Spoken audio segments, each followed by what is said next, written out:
ऊंचा, बस तेरा ही एक नाम, तेरी शेरों वाली मैया बनाए बिगड़े काम। गगन में लहरे झंडा, पूजा करवावे पंडा, तू दुष्ट नासनी मैया, तू ही काली चामुंडा। चामुंडा बोलो जय माता दी।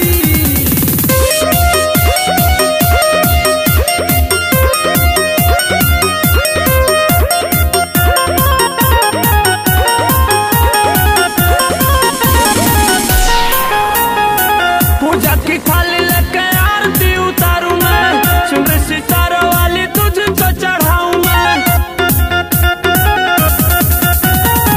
पूजा की थाली लेके आरती उतारूं मैं, चुनरी सितारा वाली तुझको चढ़ाऊं मैं।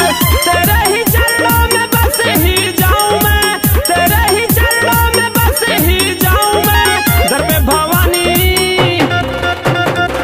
घर पे भवानी तेरे शीश झुकाऊं मैं, घर पे भवानी तेरे शीश झुकाऊं मैं, घर पे भवानी तेरे शीश झुकाऊं मैं, घर पे भवानी तेरे शीश झुकाऊं मैं।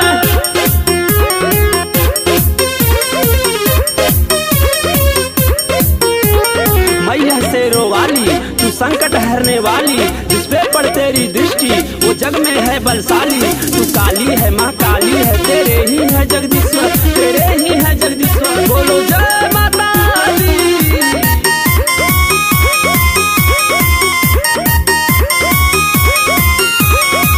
जग में मैया तेरा सहारा, तेरे सिवा नहीं दूजा कोई। हाथ फैला